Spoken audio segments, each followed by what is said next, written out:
Salam jumpa lagi dengan Berkatku Channel.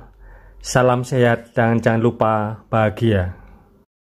Pembangunan jalan tol terus dilakukan di berbagai wilayah Indonesia, baik di Jawa, Sumatera, Kalimantan, Sulawesi, dan berbagai lokasi wilayah lainnya. Sudah ribuan kilometer jalan tol yang telah dibangun kerjasama antara pemerintah dengan pihak swasta, atau yang sering dikenal dengan KPBU.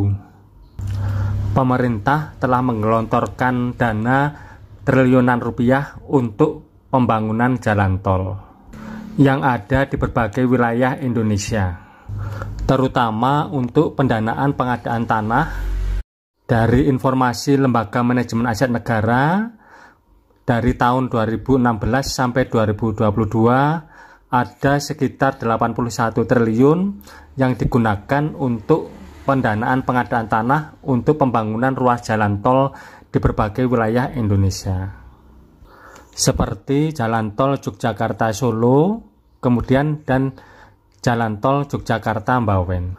Mengutip dari kompas.com, berdasarkan rencana alokasi dana pengadaan tanah melalui Elman tahun anggaran 2022 ini, terdapat alokasi dana pengadaan tanah untuk proyek strategis nasional sebesar 28,8 triliun rupiah yang akan digunakan untuk jalan tol sebesar 24 triliun rupiah.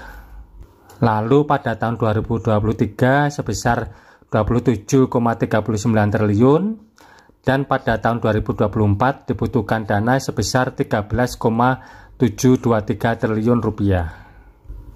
Anggaran tersebut dialokasikan untuk beberapa proyek seperti jalan tol Trans Sumatera, jalan tol Trans Jawa, jalan tol Solo Jogja Kulon Progo, jalan tol Jogja Mbawen, jalan tol Cisumdawu, dan proyek jalan tol lainnya. Mengutip dari Jawa Pos Radar Semarang.id, diberitakan bahwa ganti untung lahan terdampak tol Jogja Mbawen dibayar pertengahan tahun. Apakah kira-kira hal tersebut dapat tercapai? Saya akan mencoba mengkaji dari beberapa faktor.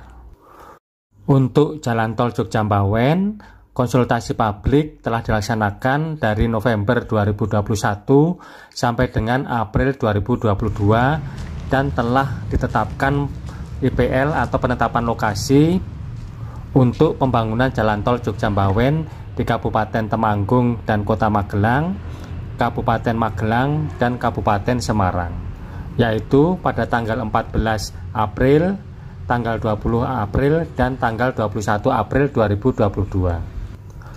Kemudian jika dilihat dari jadwal yang direncanakan untuk pembangunan konstruksi jalan tol Jogja Mbawen, yaitu untuk seksi 1 yang rencananya akan dilaksanakan di triwulan kedua tahun 2021, ternyata mundur pelaksanaannya sampai dengan triwulan kedua tahun 2022.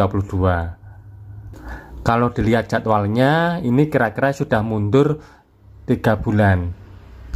Tentunya hal ini juga mempengaruhi pelaksanaan pengadaan tanah yang ada di lokasi Jawa Tengah.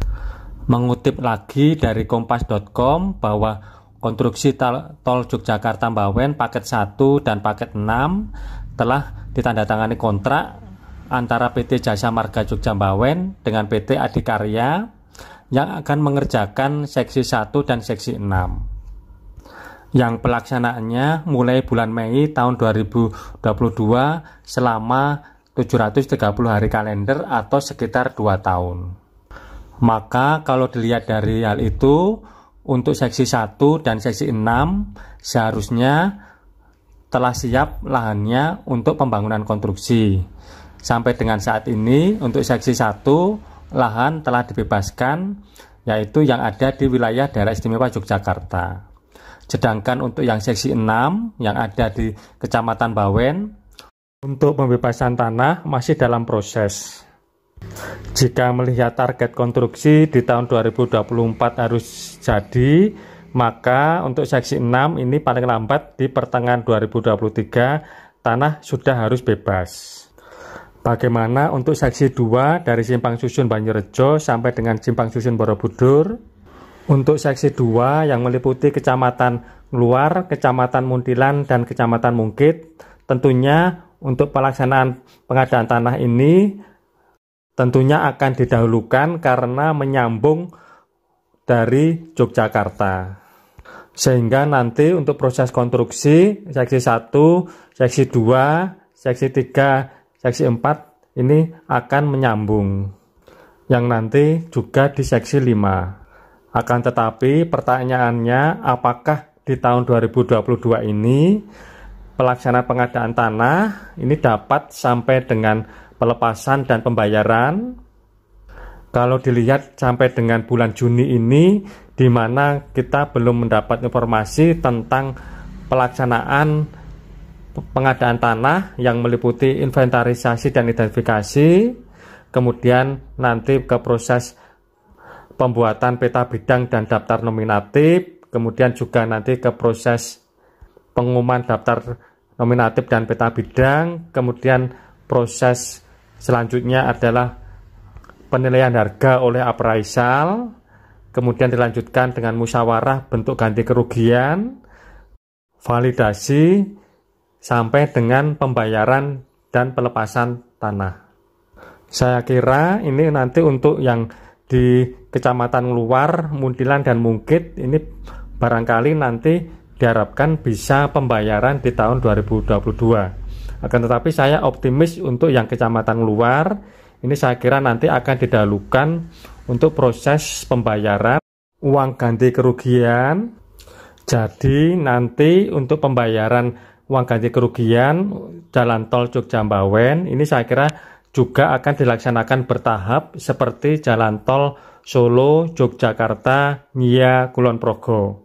Karena apa? Terus terang mengingat anggaran untuk pengadaan tanah dari pemerintah jumlahnya juga terbatas. Jadi teman-teman, saya kira untuk pembayaran pengadaan tanah yang Jalan Tol Jogja-Bawen ini akan dilakukan secara bertahap. Nanti untuk jadwalnya yang pasti akan disampaikan oleh tim pelaksana pengadaan tanah, sehingga tentunya di tahun 2022 ini hanya beberapa desa atau kecamatan. Kira-kira demikian teman-teman seluruh semua. Ini juga menjawab pertanyaan dari teman-teman, apakah pembayaran uang ganti rugian dapat dilaksanakan di tahun 2022 ini. Harapan kita semua adalah bisa dilaksanakan, akan tetapi tentunya bertahap ya, untuk desa atau kecamatan tertentu ya. Ini saya kira nanti saya sekali lagi, ini tentu diprioritaskan untuk seksi 2 dari Banyorejo sampai dengan Simpang Susun Borobudur. Demikian teman-teman sedulur semua, semoga perkiraan informasi ini bermanfaat, dan jika ada kekurangan saya mohon maaf. Terima kasih.